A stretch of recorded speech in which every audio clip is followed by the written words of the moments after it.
Turn on. I don't know. Probably not. Thanks for joining us. Talk about Legal Aid's perspective on the tax filing experience. Really appreciate you coming here. Thank you. So I'm Wendy Morgan. I'm currently the interim executive director at Vermont Legal Aid. And is Chris Merkel. Christopher Merkel, he's a staff attorney at the Vermont Legal Aid Homeowners Legal Assistance Project, which does a lot of foreclosures and property tax concerns. So can I just make a little pitch for Legal Aid at the beginning here? So we're a statewide civil legal services organization with approximately 90 staff members, and there are an additional 15 at our sister agency, Legal Services Vermont. And I have sent your committee assistant a brief description of the projects that we have, and this is really sort of for constituent services, and you can find it on your website. So if you have constituents who have problems in certain areas, you can ask the project directors that are listed here. There's both an email and a phone number for you. Or, Mike Fisher is the healthcare advocate, and he's in the building almost all the time, I think.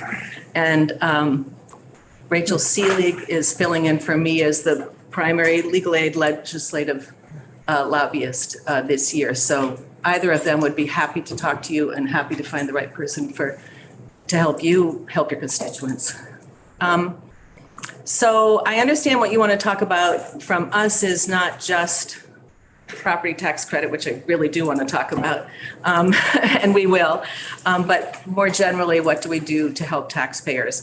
And one of the most important things is the taxpayer clinic and low-income taxpayer clinic. This is sort of like a partner, not a partner, but an additional tool that VITA people can work with. We have clinics, we do individual consultations with people who have controversies with their taxes. So these folks prepare the taxes, hopefully it all goes well, sometimes it doesn't. When it doesn't, they call us and say, we need you to help these people because the IRS is doing something crazy. It is only for people who have federal tax problems or federal taxes are involved because it's paid in part by the IRS. And so there has to be a federal component at least. Although to be honest, they do get people come in with just a state tax problem and they'll at least provide a consultation, but they won't provide representation. So the person who does all of this work at Vermont Legal Aid is Zach Lees, and he's a staff attorney in the Burlington office. He works half-time on this, and it is a year-round position for him. In 2021, he represented about 77 taxpayers and provided consultations to about 69 taxpayers in addition to that. But he also provided consultations to 232 people that were not taxpayers. So it could be legislators, it could be, he said that frequently he's getting calls from Leahy's office or Sanders' office. So he's trying to get the word out as much as possible and to solve as many problems as he can through that. So the people he mostly sees are who either have failed to pay their taxes and there's some sort of audit, or there's some sort of adjustment to their taxes which adversely affects them, and he finds that that's an improper adjustment, or they have cases in collections. Often that's somebody who's in the gig economy, and so they don't have enough taxes withheld because they don't have a regular employer and they don't have enough withholding. So when the time comes to pay taxes, they owe a huge chunk of money and they don't have a huge chunk of money. So those are the primary areas where he works. But again, it is just an advocacy arm. It's not a preparer arm, which is being handled by the VITA programs. I was really glad to hear that VITA has gotten, at least for now, one full-time person, because our biggest problem with VITA is that they aren't available year round. And people come to us in the off season, so to speak, and they really need assistance in preparing. And so if all of the CAP agencies had somebody on staff who could help people prepare anytime during the year, that would really be a tremendous help. I want to talk about the property tax credit in a second, and that's what Chris will focus on too. But there's another way in which we interact with taxpayers that might not be immediately obvious, and that is when people have a criminal record and they want to expunge that record so that they have a fresh start. Good idea. Often they will have had their money withheld by the Department of Taxes, but the judiciary doesn't know it. So the judiciary thinks that they still owe money, so you can't expunge your record if you still owe money. So the communication between those two agencies is not working well enough for people to be able to do this on their own. And so we often get involved in trying to make sure that the right hand knows what the left hand has already done and you have your money, and so let's proceed with the expungement. So a third area where we assist people is when people are threatened with the loss of their home because they aren't able to pay their property taxes. So we assist them in the tax abatement hearings and help them redeem their property if it's already been taken. And that's where we really started with this property tax credit discussion. And we have been talking to Jeff for a couple of years now, I think, about improvements in this area. And one of the big problems is that if people don't pay taxes, income taxes, they don't know about the property tax credit, because that's how you find out about it. You find out about it from the programs, or you find out about it from your tax preparer, like the VITA preparer, but you don't walk through the door if you don't have to pay any taxes. So one of our ideas is to make sure that there's a little bit broader knowledge about that, and also we completely support the extension of time to March 15. But Chris is really more up on this than I am, so I would like Chris to speak to this. Madam Chair, members of the committee, as Wendy said, I'm a staff attorney at Vermont Legal Aid, and I've been working on the ownership legal assistance program. And so through my work, direct client advocacy, through that work, I've seen a number of folks who've had problems with their property taxes, and then as a result, often with their mortgages. And I did, if I could turn the committee's attention to a document that Ms. Anderson had uploaded to the webpage. It's under Wendy Morgan's name under today's Thursday, January 12th items. Vermont Legal Aid proposals?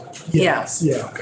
And I'll go through this briefly. I know this isn't necessarily the focus of today. But one, talking with the taxpayer advocate and, based on our Vermont Legal Aid's interaction with clients, certainly we would propose extending the time to file that to March 15th. And then the reasons are, many folks have here in this, before the committee today have said the reasons why that is needed are also in this report on page 1. I'd also, if I may, address Representative Barnigan. You had asked the question of the taxpayer advocate.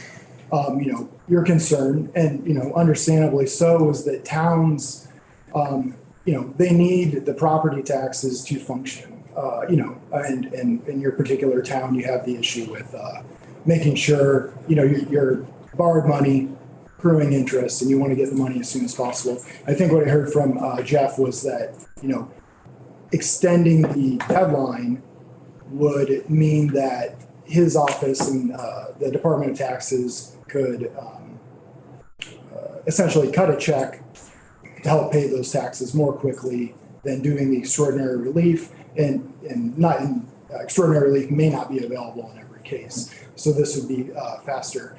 And I think one of the goals with this extending it is to get folks in the system, knowledgeable about this. So they, hopefully would realize to do it year after year, even if they aren't filing income taxes. And so hopefully the more folks get used to this idea, get used to doing it, the town's going to receive that property tax credit sooner each year and be able to pay off that debt and pay off, the things they need to function. I'd also note that in addition to this, the extension of the property tax credit, another proposal that Vermont Legal Aid is making is that there be an additional notice provided to residential homeowners. It's addressed, let me see, in summary on the bottom of page 2, and then there's some proposed language further down before. There's not a bill before the committee today, but these are just some proposed, some ideas we had about what draft language could look like. So anyway, the second part is that under the current property tax statute, there is a notice that goes out to every person in the town who is on the homestead list. So if somebody's already filed the homestead declaration, the town on the back of the tax bills or tax notices, they'll get information about the property tax credit and about the homestead declaration. And that is very useful information. The statute provides that the commissioner, drafts that and provides it to the towns and they send it out. What we're proposing at Vermont Legal Aid is that there be an additional notice that not only goes out to just the people on the homestead list, but to every residential homeowner to try to capture those people who haven't already filed their homestead declaration and to bring those people into the system. And so if they are in fact eligible, they'll do it, year 1 and proceed to do it in the future. So it's initial notice. In our draft language, we provided for the requisite language that would be provided by the town. Also, the language that I'll turn your attention to page 4.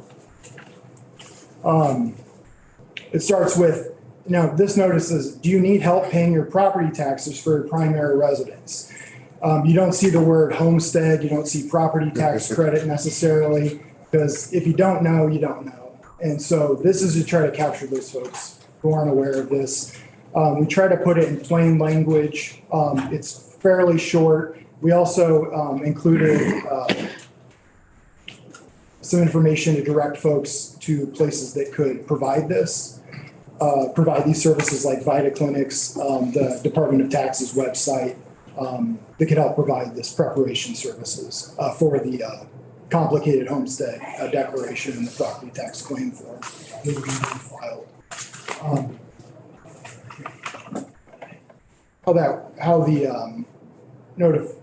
How the direction, how this would work, maybe how folks need to get notified about the resources may depend on the resources that are available, but that's with the overall goal of getting more people in the system year after year. And so, ideally towns not having to deal with, these unpaid property tax bills, towns not having to process, tax deed sales and, the extra administrative costs and all of that. And just have it be a more regular, systematic process for folks. I just talked with somebody a couple of weeks ago who had just moved to Vermont this year, and they, filed their income tax form. This is a little bit different than folks have talked about before. They filed their income tax return, but they didn't know about the homestead declaration or claim form, and so that's new. So that's another type of individual that may be helped by this as well. So thank you. Yeah, Representative Brannigan. Is the homestead declaration form still attached to the income tax form? I don't know if I don't know that the answer to your question. I don't think so, but Only if you get the booklet. Okay. It's in the same booklet, but it's not the same form. Okay. Okay, that might be one of the problems, but I think a bigger problem is,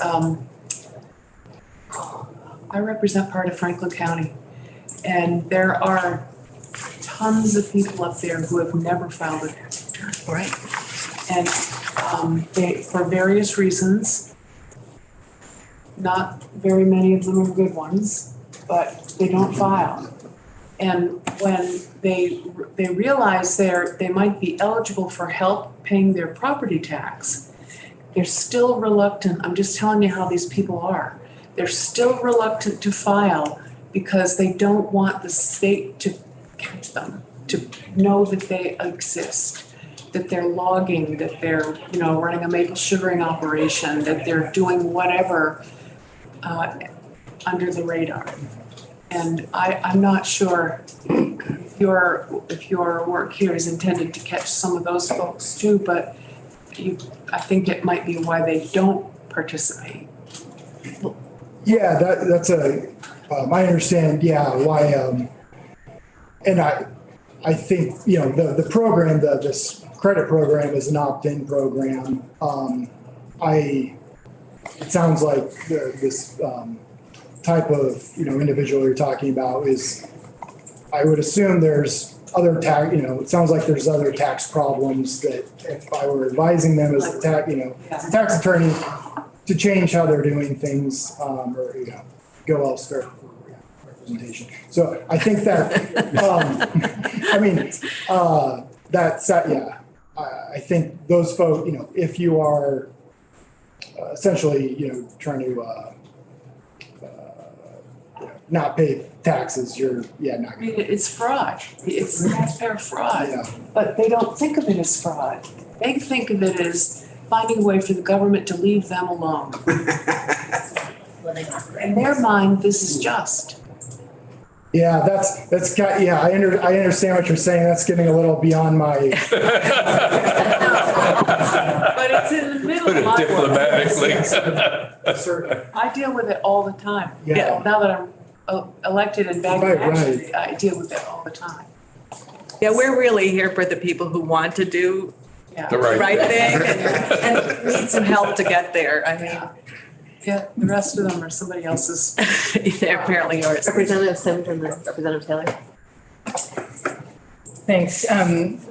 This is really interesting and helpful. I just sat in a select board meeting, one of my small communities, and they were talking about just this issue and like how to help get the word out. And so what I appreciate about this is some, standard language to help kind of ensure that we're using the most sort of inclusive language to capture folks. And you just want to confirm that the suggestion would be to include this in the tax bill that the town is already mailing, so we're not asking towns to incur costs. Absolutely. And one reason we thought that this was a good year to bring this before you is that the towns in this past year have been sending out notices about the Vermont homeowners, what is the program called? Homeowners Assistance Program that's run by VHFA. So they already are sending something out, which I think will stop now because that program is ending. So this is sort of like a good replacement, and so shouldn't be so hard. We've tried to connect with the league about their support of this. They were supportive of the notice that was required last year. So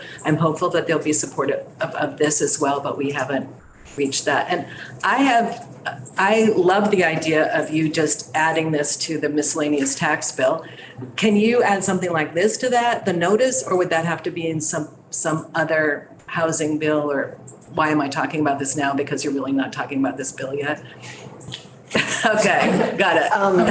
And I guess I just had one question about seems like rather oddly specific language to have in statute. I wonder if you thought about directing someone to annually offer Well, kind of best practices. this sort of reflects what was done last year, which did have specific language, and that's why it says substantially similar form. So if it needs to be changed, absolutely change it. But with all due respect, sometimes the notices from the tax department are sort of hard for regular people to read. So this is really what we were concerned about, is that people who Yes, they don't know what a homestead is. They certainly don't know what domiciled is. And so that was the reason for actually including it. And you do have some precedent from last year. Representative Taylor. Colchester that I represent has 3 or 4 fairly large manufactured home parks. Do you or VITA do outreach where you would set up a clinic within the park for a couple days or for a day or certain hours and help assist people in that situation? I don't believe our clinics are taxpayer assistance clinics or low income are set up that way. Because they're really very individual and you probably need a Xerox machine and you need all sorts of stuff, but you can hear about. Some of one of the parks at least has a place where people can meet, where they can do, where there is a copying machine, where there is desks and things like that. So that's something that you would actually ask the VITA program up at CDWO if they were able to do that kind of clinic. In Barry, we do that sort of thing, like we'll go to a housing authority and we'll set up just for the day.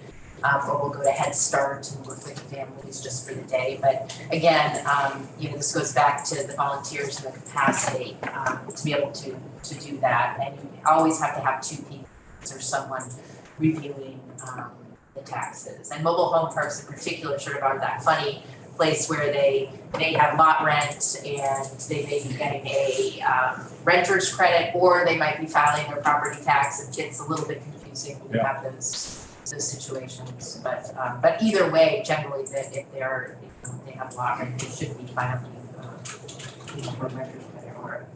So do you have a name of somebody I should contact? I can. Well, if you could send me a name sometime. Yeah. Okay. Great. Yeah. Thanks. I don't know, at some point in the past, that wasn't so long ago, I don't really remember when it was, but when we were doing like serious pandemic emergency stuff, I remember looking at tax sales sort of across the state and seeing some really different numbers from town to town. And I'm wondering if that's something that you all have ever had a chance to dive into, and if that's something would be useful for us to talk about later in the session. Well, so several years ago, we actually did basically FOIA requests, Freedom of Information Act requests to all of the towns and asked them, are you doing tax sales? Have you stopped because of COVID, that kind of stuff. Actually, it was before COVID, but towns do completely different things. I mean, and so we have not undertaken that because it was a huge amount of work to get all the information, and I'm sure they weren't particularly happy with us, but there were some towns that were definitely continuing. I don't care if it's, I don't care if they don't, the fact that they could get this property tax credit, but they never did. And they proceed with tax abatement hearings, even though people would be eligible for the tax credit, but they didn't tell them that. I mean, so I'm sorry, the answer is we have not undertaken that kind of systemic analysis again. Let's at some point think about what it's, naming the problem and the solution a little bit. Anything else from you all? Oh, okay. One quick question, that second page that you provided with the Vermont Legal Aid project descriptions, Yes. would it be all right to share that page with constituents? I think we would prefer not to have it go to constituents. I mean, we have a whole intake process and frankly, this is sort of circumventing Sure, that slightly. understood. So I think, Just wanted to check. thank you for asking. I appreciate that you did, because, I'll find some other way to get the word out. Well, they can always call the legal aid number. The problem is, and you'll see maybe some money in some budget regarding this, but the increase in calls that have come in during COVID, we have like twice as many calls, and the calls are actually taking more time, and we have no additional money. This is mostly done by Legal Services Vermont, and so there's a tremendous backlog for people. And if people indicate that there's an emergency, then it'll get put to the front of the line. But otherwise, it could take 2 weeks before they get a call back. So that's a terrible amount of time, and people feel terrible about it and are trying to make it happen as fast as possible. And you can call or you can do an intake online. The intake online will probably get you there faster because it's just, you can actually see what the problem is and send it to the right person more quickly. So if you have constituents who have particular problems, and Legal Services Vermont gives a lot of individual advice to people before it gets kicked to Vermont Legal Aid, which is more for representation. Thank you. So thank you very much for coming. Thank you for having us. Thank you. And we'll be back here at 10:45 to pick up H14.